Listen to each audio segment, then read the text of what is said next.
मूलम धर्मतरोर्विवेकजलधेः पूर्णेन्दुमानन्ददं वैराग्याम्बुजभास्करं ह्यघघनध्वान्तापहं तापहं मोहाम्भोधर पूगपाटनविधौ स्वहसं संभवं शङ्करं वन्दे ब्रह्मकुलं कलङ्कशमनं श्रीरामभूपप्रियं श्रीरामभूपप्रियं।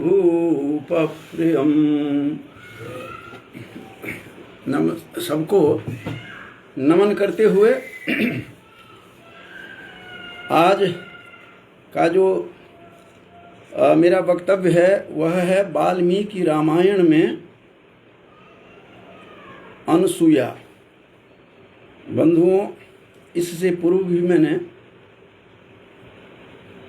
रामचरितमानस की अनसुया के विषय में मैंने बोला था। आज वाल्मीकि रामायण में अनसुया का स्वरूप क्या है और किस प्रकार से वर्णित है, कैसे श्री राम लखन और सिया के साथ उस आश्रम में जो वार्तालाप हुआ, विशेष रूप से अत्रि ऋषि और माता अनसुया और सीता माता और राम के मध्य, उस बीच में क्या कहानी हुई, क्या घटनाएं हुई, उस विषय में कुछ आप लोगों के सामने बोलना चाहता हूँ। विशेष रूप से यह प्रसंग माता अनसुया का वाल्मीकि रामायण के अयोध्या कांड के 117, 18 और 19 सर्ग में ये सारा प्रतिपाद्य विषय इसमें बताया गया है। और माता अनसुया किस प्रकार की थी, वह जर्जर थी।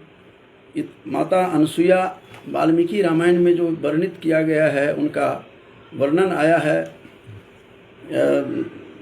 अनसुया का, सती अनसुया का, वो मूल रूप से उनके बारे में जानना यह जरूरी है, यह आवश्यक है कि वह देवहूति की पुत्री थी अनसुया। और अनसुया स्वयं जो थी देवहूति के गर्भ से आई थी। और करदभ एवं देवहूति दोनों उनके माता पिता थे। और 9वीं संतान अपने माता पिता की माता अनसुया थी, सती अनसुया।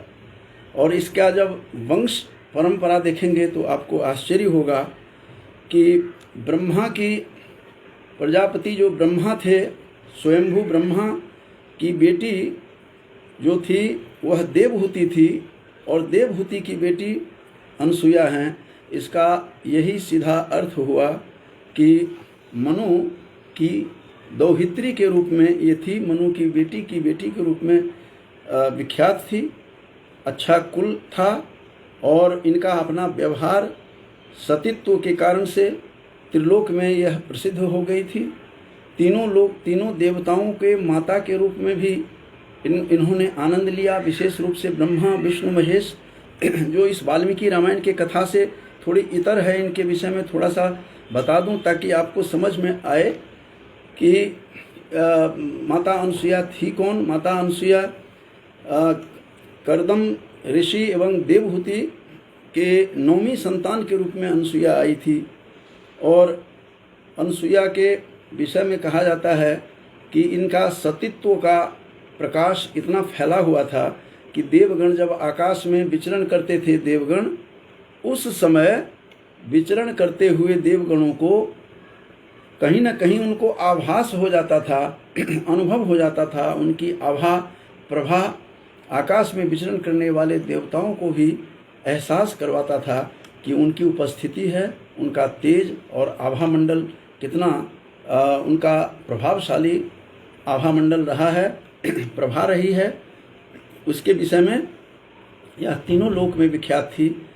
एक बार यह भी कहा गया है कि ये सारा जो प्रसंग है वाल्मीकि रामायण का, ये चित्रकूट का जो आश्रम था उनका, माता अनुसुईया का, और अत्रि ऋषि की वह धर्म पत्नी थी, और अत्रि ऋषि के साथ माता अनुसुईया, सती अनुसुईया का विवाह हुआ। ऐसी पतिव्रता नारी इस संसार में एक ही दो थे, बिरले थे। एक उनकी भी इस रामायण में चर्चा आई है कि किस प्रकार सत्यवान और उनकी जो पत्नी थी उन्होंने अपने तप से किस प्रकार से सत्यवान को जीवित कर दिया था, तो उनकी उसके विषय में भी यहाँ पर चर्चा हुई है। और अनुसुईया तो सती ऐसी थी, पतिव्रता नारी के रूप में संसार में विदित थी। और इनके विषय में थोड़ा सा इससे हट करके बताऊं कि एक बार तीनों ब्रह्मा विष्णु महेश और सरस्वती ने को बड़ी ईर्ष्या हुई, सरस्वती, लक्ष्मी और पार्वती को, कि उनके बारे में जब सुना कि यह पतिव्रता नारी के रूप में जगत विख्यात है, दूसरा इसका कोई नहीं है इनके मुकाबले, तो तीनों देवियों को ईर्ष्या हुई और तीनों देवों को उन्होंने भेजा, ब्रह्मा विष्णु महेश को, और उनके आश्रम में तीनों पहुंचते हैं। ये भी कथा है, लेकिन इस वाल्मीकि रामायण से इतर कथा है जो मैं बता देना चाहता हूँ कि वो साधारण नहीं थी। तीनों त्रिदेव की वह माँ थी के रूप में भी विख्यात हुई। तो तीनों देवता उनको भेष बदल करके भिक्षाटन करने के लिए चले गए माता अनुसुईया के आश्रम में, और माता अनुसुईया को कहा कि हमें भिक्षाम दे। तो भिक्षा लेकर के जब जाती हैं तो उन्होंने कहा कि वस्त्र विहीन रूप में आपको आना पड़ेगा। पतिव्रता का परीक्षण चल रहा था माता अनुसुईया का।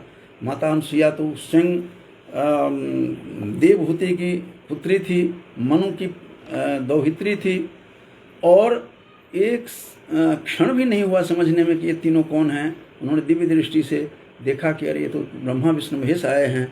तो उन्होंने जल लिया और छिड़क दिया उनके ऊपर, तीनों के ऊपर, तो तीनों बालक बन जाते हैं। ये कथा भी आती है। और बालक बन करके उन्होंने वस्त्र विहीन में अपने स्तनपान भी कराया बच्चों को रूप में, बालक रूप में, और बालक रूप में रही। इधर हाहाकार मचा सरस्वती, पार्वती, सरस्वती और लक्ष्मी को कि कहाँ गए मेरे पति। वहाँ से फिर तीनों माफ़ी मांगते हैं अनुसुईया के आश्रम में आकर के। तब जा कर के कहा अपने पतियों को पहचानो, सो रहे हैं। बच्चे सब सो रहे थे, तीनों बच्चे बना दिए उन्होंने बालक। तब पहचान भी नहीं पाए। और फिर बाद में उन्होंने माफ़ी मांगी कि आपके सतीत्व की परीक्षा लेने के लिए हमने भेजा था, हमें क्षमा कर दीजिए, आपके सतीत्व के आगे हम सारे नतमस्तक हैं। तो कहते हैं कि तीनों को पुत्र बना करके, पुत्र उन्होंने कहा कि तीनों मेरे पुत्र बन करके मेरे गर्भ से जन्म लोगे तभी मैं छोड़ूंगी। तो इस प्रकार से ब्रह्मा विष्णु महेश तीनों उनके गर्भ से उत्पन्न होकर के आते हैं। इस प्रकार की चर्चा है कि देव माता कह सकते हैं। तो देव माता तीनों देवों की यह माता भी थी, साधारण अनुसुईया नहीं थी। तो अब इस वाल्मीकि रामायण के जो प्रसंग है अयोध्या कांड में, तो उस प्रसंग में बताया गया कि अत्रि ऋषि की ये पत्नी थी, इनका पुत्र दुर्वासा भी इन्हीं के पुत्र रहे हैं, दुर्वासा ऋषि। और अत्रि अनुसुईया से देवी वैदेही किस प्रकार साक्षात्कार करती हैं, उनके आश्रम में जाते हैं। जब राम, लखनलाल और माता सीता जब तीनों जाती हैं वन में, तीनों मिल करके, तो तीनों आश्रम में जाते हैं। और सभी के आश्रमों को राम ने स्वयं ब्रह्म रूप में इस पृथ्वी पर आए थे, और हर आश्रम को उन्होंने स्नात किया। पता नहीं कितने लोगों का उद्धार किया, जिसमें शबरी को भी साक्षात ज्ञान दिया था उन्होंने, भक्ति का भी ज्ञान प्रदान किया है राम ने। और ऐसे ऋषियों को उन्होंने अपनी तप से केवट को भी विमल भक्ति प्रदान की थी। इनके विषय में देखेंगे तो राम का बहुत से ऐसे सूची मिलेगी कि किस किस का उद्धार किया। बाली का भी उन्होंने उद्धार किया अंत में, बाली का भी। और विराट के बारे में कल बता रहा था कि किस प्रकार से वह था और कैसे उसकी उनको भी मुक्ति मिली। तो इस प्रकार से ये सारा का सारा जो सारी जो आभा जो थी उनकी, आभा मंडल चारों तरफ चतुर्दिक माता अनुसुईया का आभा बिखरी हुई थी। ऐसे माता अनुसुईया से आए हैं मिलने। और माता अनुसुईया ऐसी जर्जर हो चुकी थी वृद्धावस्था में, इतनी जर्जर कि 10,000 वर्षों तक तो उन्होंने तपस्या की थी वाल्मीकि रामायण के आधार पर। यह अयोध्या कांड के अंतिम जो भाग है 117, 18, 19 में सारा विवरण दिया हुआ है कि 10,000 वर्षों तक तपस्या की थी। और ये माता अनुसुईया वो माता अनुसुईया हैं जो एक बार अत्रि मुनि खुद परिचय देते हुए राम और सीता को परिचय देते हुए कहते हैं कि हे राम, ये अनसुया, ये देवी अनसुया वो अनसुया हैं जिन्होंने 10 वर्षों तक एक बार बारिश नहीं हुई और हाहाकार मच गया, पृथ्वी जल रही थी। ऐसे समय में उन्होंने 10 वर्षों तक, 10 का इसमें बहुत संख्या आई है, कई बार 10, और 10 वर्षों तक तो उन्होंने वृष्टि नहीं होने के कारण से इन्होंने दग्ध हो गई पृथ्वी। इन्होंने पूरी तपस्या के बल पर फल फूल उगाए। ये काम इन्होंने ऐसा किया था। और मंदाकिनी नदी की धारा, जलधारा बहने लगी, सारी नदी नाले सब सूख चुके थे। तो 10 वर्षों तक अकाल था। उस समय इन्होंने वृष्टि करवाई और उस समय फल फूल उगाए, अपनी तपस्या के बल पर उगाया। 10,000 वर्षों तक तपस्या करके ऋषियों के विघ्न का निवारण भी किया था इन्होंने। 10 वर्षों तक घोर तप किया था।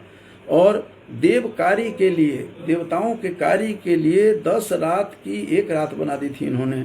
देवताओं ने ऐसा आग्रह किया कि हे देव कन्या, हे आदरणीय अनसुया, आप कृपा करके इस हमारे अपने तपोबल से 10 रात का एक रात कर दीजिए। तो उन्होंने अपने तपोबल से उनको रोक लिया और 10 रात की एक रात बन गई। तो 10 की संख्या का देखा कि बड़ी रुचि थी उनको। 10 वर्षों तक अकाल हुआ, तब तपस्या की। 10,000 वर्षों तक घोर तप करके उन्होंने तप किया और विघ्न निवारण किया इस संसार का। और 10 रात को एक रात बना दिया देवताओं के आग्रह पर, देवताओं के लिए, देव हित के लिए, देव कार्य के लिए। तो इस तरह की बातें माता अनसुया के बारे में आती है और वर्णन किया है कि कैसी लग रही थी वो। बाल तो सफ़ेद थे ही, लेकिन उनका शरीर, हवा जब चलती थी तो वैसे ही उनका शरीर प्रकंपित होने लगता था, कांपने लगता था उनका शरीर, जैसे कोई केले का पत्ता हिल रहा हो हवा के कारण। इतनी वो जर्जर हो चुकी थी। जिस समय अनसुया गई से मिलने के लिए, राम, जानकी और लक्ष्मण जब जाते हैं आश्रम में, तो इस अवस्था में वो माता अनसुया थी, जिसका वर्णन इसमें स्पष्ट रूप से किया गया है कि किस प्रकार की तपस्विनी और पतिव्रता नारी, जिसने पातिव्रत्य का उपदेश दिया है जानकी को भी। जानकी को उन्होंने वो वस्त्र दिया, आभूषण दिए जो सदा सुगंधित रहता था, कभी भी वह मैला नहीं होता था, जिसको ये सारी चीज़ें सीता के साथ पहले से तय हो रही थी। सब कुछ दिया जा रहा था कि आगे उनका वनवास होगा। वनवास तो था ही, आगे अपहरण होगा, सीता का हरण करके रावण ले जाएगा और रावण ने वहाँ जा कर के, रावण के राज्य में जा कर के इनको दिक्कत न हो, कोई असुविधा न हो, इसलिए ऐसा वस्त्र दिया, ऐसे सुगंधित दिए और जो हमेशा सुगंधित रहता था ऐसा वस्त्र उनको मिला। आभूषण भी उन्होंने दिया तो सीता को। और अत्यंत वो वृद्धा हो चुकी थी, इतनी वृद्धा कि जैसा कि मैंने बताया कि केले के पत्ते के समान वो प्रकंपित होने लगती थी हवा चलने से। और सौभाग्य है कि तुम्हारी दृष्टि धर्म पर है, कहते हैं जानकी को। तुलसी के रामायण में तो सीता को उपदेश देते हुए माता अनसुया ने कहा था कि 4 लोगों की परीक्षा होती है विपत्तियों में, तो धीरज, धर्म, मित्र, अरुणारी, आपतकाल परेखोचारी। ये तुलसी रामायण में अनसुया का प्रसंग जो मैं पहले बोल चुका हूँ अपने व्याख्यान में। तो उसमें कहा है कि धीरज को, धैर्य की परीक्षा तब भी होती है जब विपत्ति में धैर्य की परीक्षा होती है। धीरज, धर्म भी डिग जाता है, धर्म से भी भ्रष्ट हो जाते हैं, धर्मच्युत हो जाते हैं लोग, गिर जाते हैं धर्म से। और धीरज, धर्म, मित्र भी छोड़ देते हैं साथ, और नारी भी साथ छोड़ देती है यदि अपने पति का समय ठीक नहीं चल रहा होता है। तो इस प्रकार की शिक्षा माता अनसुया ने, जो अनसुया करदम ऋषि और देवहूति की, वह देवहूति की 9वीं संतान के रूप में मानी जाती थी। और एक और ऋषि जो हुए हैं कपिल ऋषि माता अनसुया के भाई थे। और अरुंधति भी उनकी बहन थी माता अनसुया की, जो अरुंधति जिसका विवाह फिर वशिष्ठ मुनि से हुआ था। तो वशिष्ठ मुनि की पत्नी और अत्रि मुनि की पत्नी अनसुया दोनों बहनें थी। ये इस प्रकार का जो हमारा पौराणिक संदर्भ है उस हिसाब से बता रहा हूँ। और कभी भी उनको क्रोध छुआ तक भी नहीं। अत्रि मुनि राम को बता रहे हैं कि ऐसी थी। अनसुया का बंधुओं नाम ही इसीलिए पड़ा अनसुया। असूया कहते हैं ईर्ष्या को, जो किसी से भी ईर्ष्या नहीं करती थी, ऐसी माता अनसुया थी। पतिव्रता नारी के रूप में इस त्रिलोक में प्रसिद्ध थी। तीनों लोक में इतनी प्रसिद्धि हुई थी कि जैसा कि मैंने बताया था कि सरस्वती, लक्ष्मी और पार्वती भी थर्रा गई देख करके। उनकी परीक्षा लेने के लिए ब्रह्मा विष्णु महेश को भेजते हैं और सफल हो जाते हैं वो माता अनसुया अपनी परीक्षा में। तो इस प्रकार से उनके विषय में वाल्मीकि रामायण के अयोध्या कांड में जो बताया गया है कि पति बुरा भी हो, कहती हैं सीता को, हे पुत्री, यदि पति बुरे भी हों और मनमानी करने वाला भी पति हो तो उनको देव के समान समझना चाहिए। और विशेष रूप से पतिव्रता नारी की ज़रूरत आज के इस दौर में सबसे अधिक है, जहाँ पर लोग अपनी डफली अपनी बजा रहे हैं, अपनी ज़िंदगी में खुद जीऊंगी ऐसा आजकल की युवतियाँ कहती हैं और लिव इन रिलेशनशिप में रहती हैं। उनके लिए बहुत बड़ा संदेश है, हमारे शास्त्रों से संदेश मिलता है। अनसुया स्वयं इसके उदाहरण हैं, सती सावित्री इनके उदाहरण है, जिसकी भी चर्चा यहाँ हुई है वाल्मीकि रामायण में। और सत्यवान को भी जीवित कर दिया था अपने सतीत्व के बल पर। आज जो नारी के लिए ही नहीं, ये समस्त मानव जाति के लिए ये बहुत बड़ा संदेश है। एक अच्छी माँ बननी चाहिए, अच्छी पत्नी के रूप में होनी चाहिए, अच्छी बहन के रूप में होनी चाहिए। तो ये संदेश बहुत बड़ा संदेश है। अरुंधति जैसी जो थी ऋषि की पत्नी, वशिष्ठ ऋषि की, वो माता अनसुया की ही बहन थी। एक और ख्याति इनकी बहन थी, 9 बहनों में, और ख्याति जो थी वो भी भृगु की पत्नी रही हैं। तो सारी देव कन्याएं सब थी। ये देवलोक से ये मनु के परंपरा से आई हुई थी, मनु की पुत्री हैं ये। तो ये सारी के सारी परंपरा से आई हुई हैं और भारत नहीं विश्व के लिए एक आदर्श है नारी के लिए। और कहा गया है इसमें कि जो पति पर शासन करने वाली जो महिलाएं होती हैं, वह विचरण करती हुई धर्म के मार्ग से गिर करके वह इस संसार में बहुत ही दुख पाती हैं, अपयश होता है। ये तो सबके साथ ही हैं। जो चरित्रवान नहीं होते, जो पुरुष भी, उनकी आयु भी कम हो जाती है, ये मनुस्मृति भी कहती है, घोषणा करती है। तो इस प्रकार से संसार में सुख पाने के लिए, यश पाने के लिए एक पतिव्रता नारी का होना बहुत ज़रूरी है, बहुत आवश्यक है। और विशेष रूप से आज के इस परिप्रेक्ष्य में और सहधर्मिणी बन करके रहना चाहिए। अनुसुईया ने सीता को संदेश दिया था कि हे सीता, इस तरह से रहने वाली जो स्त्री होती हैं, उनका त्रिलोक में उनकी प्रतिष्ठा होती है। और किसी के प्रति द्वेष दृष्टि नहीं रखनी चाहिए, कभी भी किसी के प्रति बुरा नहीं सोचना चाहिए। ये अनुसुईया सीता को बता रहे हैं। और अनुसुईया का नाम ही है, असूया का अर्थ है किसी से ईर्ष्या करना, और अनुसुईया का मतलब जो किसी से ईर्ष्या न करे, द्वेष न करे, किसी में द्वेष नहीं रखे, उस जैसा प्राणी इस संसार में कोई भी नहीं है। इसीलिए राम ने शबरी को भी बताते हुए कहा था कि सपनहु नहीं पर दोष देखूं नहीं, सपनहु पर दोषा। पर माने दूसरों के दोष को तो स्वप्न में भी देखना नहीं चाहिए। ये नवधा भक्ति बताते हुए शबरी को भी बताते हुए राम ने स्वयं कहा है।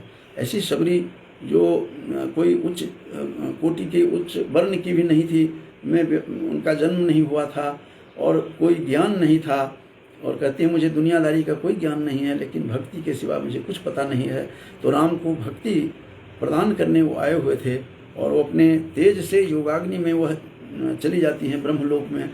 तो ये राम ने कईयों का उद्धार किया है। तो इस प्रसंग में आया है कि कहती हैं कि हे देवी, नारी का पति ही गुरु होता है, और मुझे इस चीज़ का पता है। और ये सीता भी कहती हैं कि नारी ही पति के पति नारी के या पत्नी के ही गुरु होते हैं। पति ही गुरु, इस तरह से कहा गया है। नार्याः यथा नार्याः पति ही गुरु। ये 118वां जो सर्ग है अयोध्या कांड का, उसके दूसरे श्लोक में है कि पति गुरु होता है और गुरु रूप में मानना चाहिए उनको। जैसा कि अत्रि उनके पति थे, अत्रि ऋषि को ही उन्होंने दिन रात उन्हीं की सेवा की, जिसका परिणाम वह संसार में विदित हो गई, संसार में प्रसिद्ध हो गई। तो अब सीता भी कह रही हैं कि हे देवी, हे माता अनसुया, मैं आपको क्या बताऊं, ये सारी बातें मुझे ज्ञान है इस बात का। विदितं तु ममाप्येतत् यथा नार्यः पति गुरु, कहते हैं कि मुझे पता है, विदित है मुझे कि पति जो हैं गुरु रूप में पत्नी के होते हैं, इसलिए इसका ज्ञान हमें पहले से है, चूँकि वह स्वयं एक महर्षि की राजर्षि की पुत्री, जनक की पुत्री थी, जो राजा भी थे और ऋषि भी थे। इस प्रकार की बातें कर रहे हैं और मैं आपकी बात का ध्यान रखूंगी, कहती हैं, कभी मार्ग से गिरूंगी नहीं और अनारी कार्य कभी भी नहीं करूंगी, और मैं सदा राम की, अपने पति की सेवा में लग्न रहूंगी। हे देवी, रघुनाथ तो जितेंद्रिय हैं, सीता कह रही हैं अनसुया को समझाने के बाद। अब अनसुया को सीता भी कह रही हैं कि राम तो जितेंद्रिय हैं, अपनी इंद्रिय पर उनका पूरा विजय है, सेंसेस पर कंट्रोल है, धर्मात्मा हैं और माता पिता के परम भक्त हैं हमारे रघुनाथ श्री राम। और सत्यवान की भी चर्चा है, जैसा कि बताया था कि सत्यवान पत्नी सावित्री जैसे हैं। तो हे माता अनसुया, आप भी सावित्री, माता सावित्री की तरह ही हैं, जिन्होंने सत्यवान को, जिनकी आयु नहीं थी, काल से भी उनकी आयु लेकर के आ जाती हैं अपनी पतिव्रता के कारण से ही। और बाद में कहते हैं कि आप इसी तरह से तुम रहना और इसी तरह से मैं रहूँगी, जैसे रोहिणी चंद्रमा के पीछे पीछे चलती रहती है। पतिव्रता नारी के रूप में रोहिणी को पत्नी माना है चंद्रमा का। तो चंद्र भार्या रोहिणी जैसे अनुगमन करती है सच्चरित्र होकर के, सदाचारिणी, उसी तरह से लक्ष्मी जैसे विष्णु के अनुसरण करते हैं, उसी तरह से शोभा बढ़ाती हैं, वैसे ही तुम बढ़ाना। ये अनसुया, माता अनसुया सीता को बता रहे हैं। और फिर हाथ जोड़ करके अनसुया की सेवा में बैठी रही, हाथ जोड़ करके कि अनसुया ने जो जो कहा, एक एक अक्षर उन्होंने ध्यान रखा सीता ने, और कहा कि मुझे ये सब का ज्ञान था।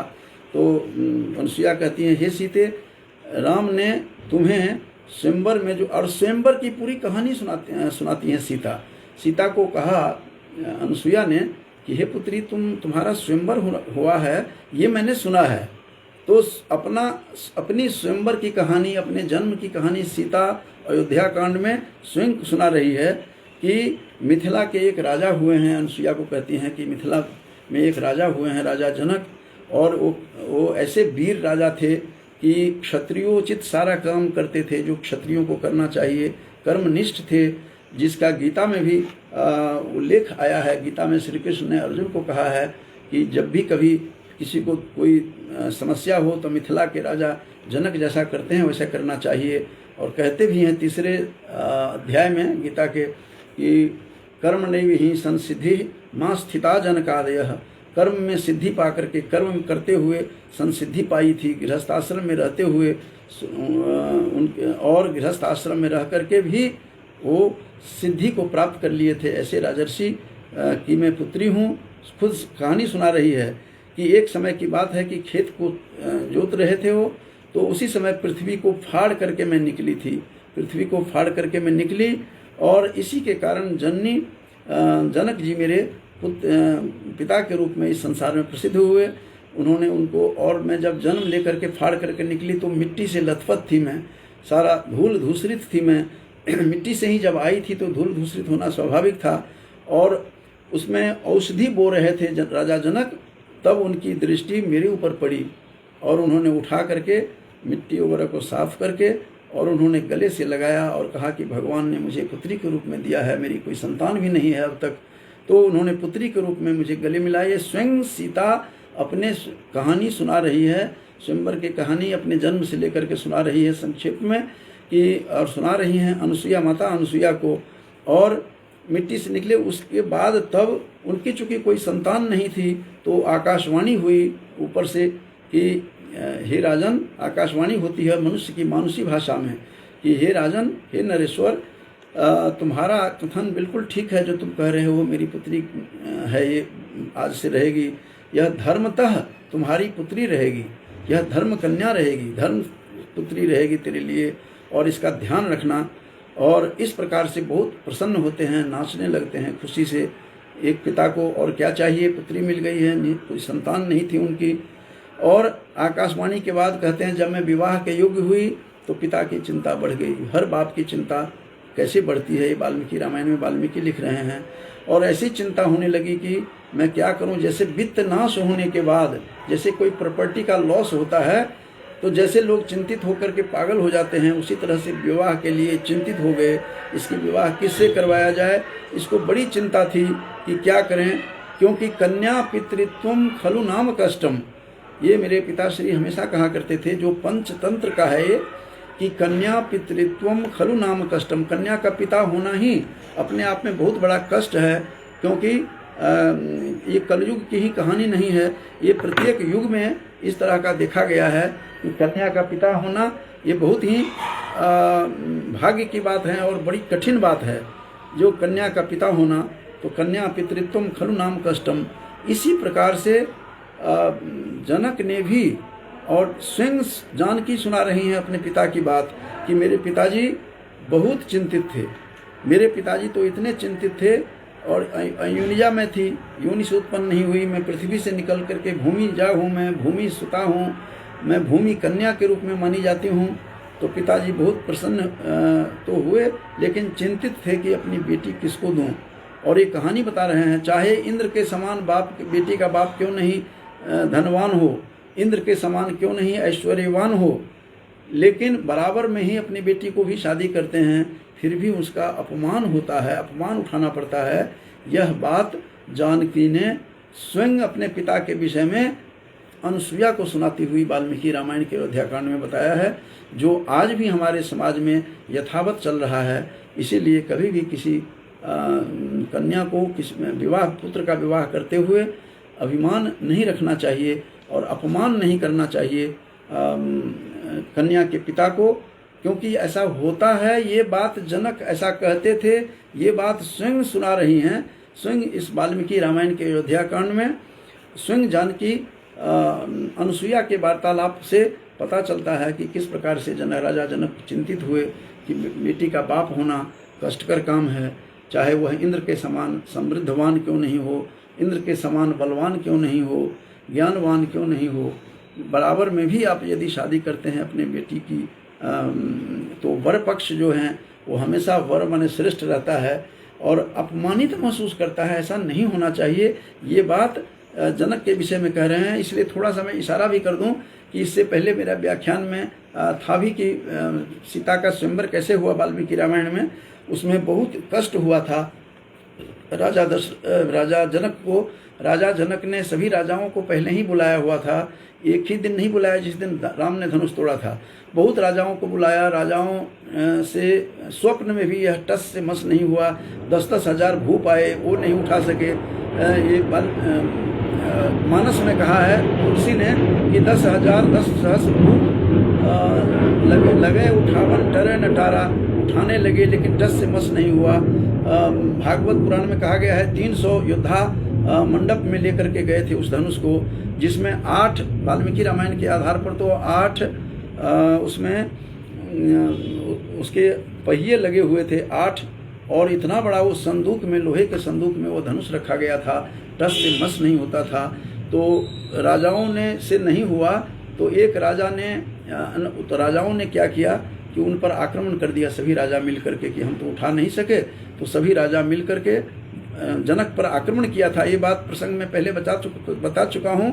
ये जानकी सीता स्वयं नहीं बता रही हैं, बस इतना बता रही हैं कि पिता का बहुत अपमान होता है, कन्या के पिता का, बेटी के पिता का अपमान होता है।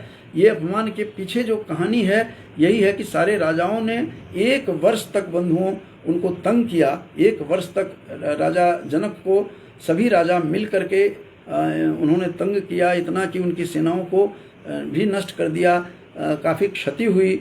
लेकिन घोर तपस्या किया, तपस्वी थे राजर्षि। राजा जनक राजा के साथ साथ तप भी करते थे, तो बहुत बड़े तपस्वी राजा थे। तो राजा जनक कहते हैं कि 101 वर्ष तक मुझे सारे राजाओं ने मिलकर के हीन भावना से ग्रस्त होकर धनुष उठा नहीं सके, तो मुझे मेरे ऊपर आक्रमण किया, अयोध्या को मिथिला नगरी को घेर करके 1 वर्ष तक इन्होंने हम लोगों को बहुत ही व्यथित किया, परेशान किया। और फिर मैंने तपस्या की, राजा जनक खुद कहते हैं। तपस्या करने के बाद फिर मुझे कहते हैं विशेष रूप से प्रदान किया, मुझे अस्त्र शस्त्र प्रदान किया, जिसके कारण से मैं फिर उनके कृपा से, तपस्या की कृपा से, तपोबल से मुझे सब कुछ फिर प्राप्ति हुई। और सेना की प्राप्ति हुई, क्षौहिणी सेना भी उन्हें मिली। और किस प्रकार से फिर पराजित किया सभी राजाओं को राजा जनक ने, और जबरदस्ती छीन रहे थे, पुत्री अब दे दो। और राजा जनक किस तरह से अड़े रहे, सारे राजा उस इलाके के मिल करके उनको घेरा हुआ था।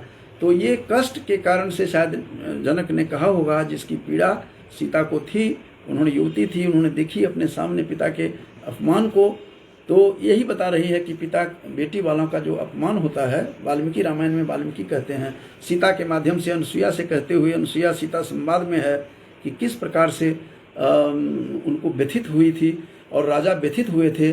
तब मुझे सही बात लगी जो मैंने बताया था अभी, कि उसमें जो आया है कि कन्या पितृत्वम खलु नाम कष्टम, पंचतंत्र के मित्र लाभ में जो आया हुआ है प्रसंग, कन्या का पिता होना ये अपने आप में कष्ट है। इसकी कहानी स्वयं अनुसुईया को से बात करती हुई ये खुद बता रही हैं सीता कि शक्रे नापि समो भुवि, शक्र के समान भुवि पृथ्वी पर कोई आ जाए तब भी, यह 35वां श्लोक है। तो इस प्रकार से अयोध्या कांड में जो प्रसंग आया है माता अनुसुईया का और सीता का संवाद, उससे बहुत कुछ जीवन में शिक्षा मिलती है। और स्वप्न में भी कहते हैं वह धनुष नहीं उठा सके, ये सारी कहानी सुनाती हैं। और ससुर की अनुमति लेकर राम वहाँ से कहते हैं कि ये सारा जो है अपने कहानी सुनाती हैं कि वहाँ से हम लोग सास ससुर से, सीता कह रही हैं कि अनुमति लेकर के हम लोग वहाँ से चले। और इसीलिए पति में सदा अनुरक्त रहूँगी मैं, हे माँ अनुसुईया, हे माता, हे देवी, मैं आपके कथन से भी बिल्कुल सहमत हूँ। लेकिन मुझे मेरी सास ने भी बहुत कुछ ज्ञान दे करके भेजा था, जिसके कारण से मुझे इन सारी चीज़ों का पता था कि पति के रूप को किस तरह से पति की सेवा करनी चाहिए, और पति ही गुरु के रूप में इस संसार में है, इस संसार में और कुछ भी नहीं है। ये सारी वाल्मीकि रामायण के आधार पर जो वार्तालाप चल रहा है माता अनुसुईया का, कि जर्जर शरीर था उनका, जैसे कोई केले का पत्ता हवा में झोंके से पत्ता जैसे प्रकंपित होता है, उसी तरह से अनुसुईया माता वृद्धा हो चुकी थी। और वो फिर भी उपदेश दे रही हैं, और 10,000 वर्षों तक तप करके उसने सब कुछ प्राप्त किया था। पहले जैसा बताया था कि 10 रात्रि को 1 रात्रि देवताओं के हित के लिए उन्होंने अपने तप के बल पर किया था। और इस तरह से सारे का सारा उन्होंने तरह तरह के आभूषण दिए सीता को, और आभूषण के साथ साथ वस्त्र भी उनको दिया, ऐसे सुगंधित अंगराग भी दिया जो हमेशा सुगंधित रहता था। चूँकि आने वाला समय जो था अपहरण का होने वाला है, इसलिए सब कुछ संकेत था, देव प्रेरित था। देवताओं के आशीर्वाद से अनुसुईया माँ की तरफ से ऐसी चीज़ें मिल गई थी। इसका एक दिन प्रसंग मैंने सुनाया था कि स्वयं इंद्र ब्रह्मा के आदेश से वो खीर ले करके भी सीता को खिलाने के लिए आते हैं, और निद्रा देवी को भी साथ में लाते हैं कि निद्रा आ जाए। ये आगे की घटना जो मैं पहले व्याख्यान में एक बार बता चुका हूँ कि निद्रा देवी को इंद्र लेकर के जाते हैं, और सभी निद्रा में राक्षसी होती हैं उस समय, विशेष खीर लेकर के, नंदिनी गाय के दूध का सुगंधित खीर, अलौकिक खीर, जिसको खाने के बाद वर्षों भूख नहीं लगती थी, ऐसे खीर भी खिलाया गया है। देवी भागवत में तो आया है कि नंदिनी जो गाय थी और सुरभि नंदिनी की माँ सुरभि, उसके दूध पिला करके वो इंद्र गए जाते थे वहाँ, और प्रतिदिन आते थे देवी भागवत के अनुसार। तो मैं इसी में सीमित रहूँगा। वाल्मीकि रामायण के ऊपर जो मैं अनुसुईया का जो प्रसंग आप लोगों के सामने दे रहा हूँ, तो उसमें था कि सारा कुछ समझाते हैं और सब कुछ देते हैं। सीता को कहते हैं कि हे पुत्री, मेरे समक्ष तुम अपने वस्त्रों को पहनो, और जो मैंने तुम्हें आभूषण दिए हैं वो आभूषण भी मेरे पहन करके मुझे खुश कर दो, कि मैं बहुत खुश हो जाऊंगी तुझे देख करके। एक बेटी के रूप में तुझे मैं यहाँ पर समझ रहा हूँ, देख रहा हूँ। अत्रि मुनि ने परिचय देते हुए भी कहा था कि अपनी माता से जो उन्होंने कहा है इसमें कि जो इस माता के रूप में जो है आपकी, तो इसलिए जननी रूप में तुम्हारी हैं, तो उनसे तुम मिलो। और अनुसुईया बड़ी हर्ष से दोनों हाथों से अपने अंक में बिठा लेती हैं सीता को। ये सारा प्रसंग इसमें आया है वाल्मीकि रामायण में। तो अयोध्या कांड के समापन में सारे 3 सर्गों में सारा कुछ विभक्त है।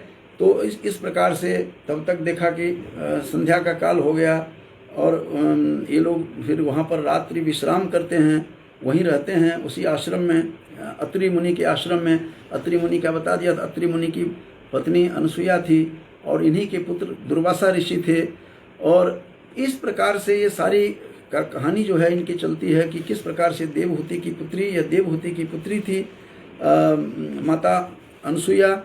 और जब अग्निहोत्र अगले सुबह में प्रातःकाल अग्निहोत्र प्रतिदिन किया करते थे, अत्रि मुनि जब अग्निहोत्र कर चुके होते हैं तो मुनि से आज्ञा लेकर के रघुनंदन फिर जाते हैं, लेकिन सचेत करते हैं कि आगे तुझे नरभक्षी पशु मिलेंगे, नरभक्षी हैं, उन सब पर ध्यान रखना और इस अमुक रास्ते से जाना। ये सारी बातें बताती हैं। तो बताते हैं अत्रि ऋषि। और अंत में ये कहते हैं तीनों वहाँ से चले गए। वाल्मीकि ने कहा है कि ऐसे ये लोग चले गए जैसे सूर्य मेघमाला में जैसे छिप जाता है, उस प्रकार से छिपा हुआ उनको दिखाई दिया। तो इस प्रकार से मैं आज वाल्मीकि रामायण में अनुसुईया किस प्रकार से प्रदर्शित की गई हैं, किस प्रकार से इनका वर्णन है, इस विषय पर मेरा आज वक्तव्य था। इसको समाप्त करने से पहले मैं 2-3 बातों कह करके समाप्त करूंगा कि कर्दम एवं ऋषि एवं देवहूति की 9वीं संतान अनसुईया थी। अनसुईया की बहन अरुंधति भी थी, जिनका विवाह वशिष्ठ मुनि से हुआ था। और एक ख्याति भी थी, उनकी बहन 9 बहनों में शांति भी थी, ख्याति भी। तो ख्याति भृगु ऋषि की भार्या के रूप में प्रसिद्ध हैं। और कपिल मुनि जो थे ये अरुंधति और अनसुईया माता के ये भाई थे, 9 बहन और एक भाई के रूप में विख्यात हैं। और देवहूति की यह पुत्री हैं। और देवहूति स्वयं प्रजापति जो शंभु थे, मनु की ये पुत्री, उनकी माँ उनकी पुत्री हैं। तो मनु की दौहित्री के रूप में विख्यात हैं। माता अनसुईया जैसी पतिव्रता नारी इस संसार में दुर्लभ है। यद्यपि बाद में इनके लिए भी, द्रौपदी के लिए भी कहा गया है कि पातिव्रत धर्म जो था द्रौपदी का, उनसे रुक्मिणी भी सीखने के लिए आती हैं। ये कथा उसमें नहीं जाना चाहता, वो अलग एक अपने आप में एक व्याख्यान बनता है। तो पातिव्रत धर्म जिसका होता है अटल। और पीछे भी मैंने एक व्याख्यान में कहा था कि द्रौपदी जो थी द्रुपद सुता अग्निजा थी, अयोनिजा थी सीता की तरह। और एक सीता जो वाल्मीकि जिसकी चर्चा करते हैं, और मुझे अभी पीछे मैं अध्ययन कर रहा था चंपू रामायण में, तो चंपू रामायण से ही प्रभावित होकर के तुलसी ने भी लिखा है। कई चीज़ उसमें से मिलता है कि तृणधय ओट कहीं वैदेही, तिनका के रख करके और वैदेही बात करती थी रावण से। तो ये प्रसंग उसमें भी आया है। इसका मतलब तुलसी ने निश्चित रूप से चंपू रामायण पढ़ी होगी। तो कई प्रसंग कई जगह इस तरह के आते हैं उसमें। तो देवी भागवत में एक प्रसंग आता है कि जब सीता चली जाती हैं, ये लक्ष्मण को भी नहीं पता लगता है, नरलीला करते हैं राम, तुलसी भी लिख रहे हैं, जो अग्नि में प्रवेश करती हैं जो असली सीता थी, और छाया सीता निकल करके आती हैं, जिसका फिर अग्नि परीक्षा के रूप में असली सीता निकली और जो छाया सीता चली जाती हैं, जिसकी चर्चा हुई है, जिसको लोगों ने आलोचना की है, लेकिन तुलसी ने समाधान किया है। लेकिन भागवत का सहारा लिया है, भागवत में भी ऐसा मिला है, देवी भागवत में। तो इस प्रकार से जो प्रसंग है वही छाया सीता जो थी बहुत दिनों तक तप करने के बाद शिव के पास जा करके कहती हैं कि तुम मुझे, हे शिव मुझे पति दो, मैं विवाह करना चाहती हूँ, मुझे सुंदर पति दो। 5 बार कहा। तो उन्होंने, शिव जी हंसते हुए उन्होंने कहा कि एवं मस्तु। तो पंचपति के रूप में उनको वही सीता द्रौपदी, वही छाया सीता जो अग्नि में प्रवेश कर जाती हैं लंका से आने के बाद, वही द्रौपदी बन करके, अग्निजा बन करके अयोनिजा थी वो। और किस प्रकार से उत्पन्न हुई है, इस प्रकारांतर से मैं आपको इस प्रसंग में बताया हूँ। तो सती जो नारी होती हैं, द्रौपदी भी सती नारी थी, सतीत्व धर्म का, पातिव्रत्य धर्म का जो व्याख्यान करती हैं, तो रुक्मिणी भी बिना सुने नहीं रहती हैं। इस प्रकार से भारतीय जो हमारा शास्त्र है, भारतीय जो हमारे जो ज्ञान हैं, ये अलौकिक हैं। लेकिन मैं फिर बार बार कह रहा हूँ कि आजकल के युवाओं के लिए, युवतियों के लिए, जो अपनी ज़िंदगी अपने जीना चाहती हैं, लिव इन रिलेशनशिप में रहती हैं, मैं उनसे करबद्ध प्रार्थना करता हूँ कि माता सीता और अनसुईया जैसी सती नारी का, सावित्री जैसी सती नारी का भी अनुकरण करें और आनंद भी आता है। लेकिन बाद में बड़ी दुर्गति होती है किसी को, जो आचरण जिसका समाप्त हो जाता है। तो इसीलिए आचारवान होना चाहिए। और मनु तो साफ निर्देश करता है मनुस्मृति में कि ऐसे जो व्यक्ति होते हैं जो सदाचारी नहीं होते हैं वो अल्पायु होते हैं। ऐसे मैंने बहुत को अपने जीवन में देखा भी है कि उनकी आयु अल्प हो जाती है। तो इस प्रकार से हमें सन्मार्ग पर चलना चाहिए। हमें नित धर्म पर चलना सिखाती रोज रामायण जो कहा गया है, तो रामायण की विविध कथा है। मैंने पहले भी एक व्याख्यान में अनसुईया की कथा, मानस में की अनसुईया क्या थी, रामचरितमानस की। आज मैंने वाल्मीकि रामायण में अयोध्या कांड के में जो अनसुईया का प्रसंग है, उस प्रसंग को लेकर के आप लोगों के समक्ष में बताने का कुछ प्रयास किया है। और प्रतिदिन कुछ न कुछ मिल जाता है तो हम सदुपयोग करते हैं अपने समय का। तो आज बहुत कुछ मैंने बता दिया है। अब समाप्त करने से पहले यहाँ पर काफ़ी लोग, विद्वान लोग भी यहाँ पर सुन रहे हैं। ये विकल कुमार चौबे जी भी हैं और कल्याणी झा भी हैं। इन सबको आशीर्वाद देता हूँ। और देवेंद्र एस मल्होत्रा जी भी हैं, दीपक डावर जी भी हैं। सारे जो हैं अपने लोग सब इसमें देख रहे हैं। तो आज माता अनसुईया का जो प्रसंग बताया था कि माता अनसुईया किस प्रकार के धर्म परायणा थी, पतिव्रता नारी थी। पातिव्रत्य धर्म का उस जर्जर अवस्था में जो 10,000 वर्षों तक तपस्या की हो, आप कल्पना कर सकते हैं। कल्पनातीत बातें सब हैं। माता अनसुईया जब त्रिदेव की माता बन गई थी, ब्रह्मा विष्णु महेश को भी अपने कोख से भी जन्म दिया था, जो बाद में जबकि शिव अजन्मा है, लेकिन बाद का जो है उन्होंने वरदान के रूप में मांगा। तीनों पुत्र उनके बन कर के आते हैं। और इतना ऐसी देवहूति की वह पुत्री हैं, देवहूति की 9वीं संतान के रूप में मानी जाती हैं। देवहूति मनु की संतान थी, मनु की बेटी थी। कपिल मुनि जैसे जो सांख्य दर्शन के प्रवर्तक थे, कपिल मुनि के वह संतान, कपिल मुनि की अनसुईया माता भाई थे। और इस प्रकार से जो कहानी आती है कि अरुंधति जो थी वशिष्ठ की पत्नी, वो इनकी अनसुईया की बहन थी। सारे एक से एक उस समय संसार में आए और इस त्रिलोक में, इस तीनों लोक में, संसार में, पूरे संसार में ज्ञान बांटा, सच्चरित्र का मार्ग प्रशस्त किया और अमृत का द्वार खोला। तो हमें इसके रास्ते पर चल करके ही चलना चाहिए। युवक को, विशेष रूप से युवतियों को और हम सबको सच्चरित्र होकर के जीवन यापन करना चाहिए। तो इन्हीं शब्दों के साथ सबको धन्यवाद ज्ञापन करते हुए, मेरा प्रिय अंकित भी है, राहुल किशु वर्मा जी भी हैं, सबको मैं फिर से धन्यवाद ज्ञापन करते हुए अपने वाणी को विराम देता हूँ। बहुत बहुत धन्यवाद।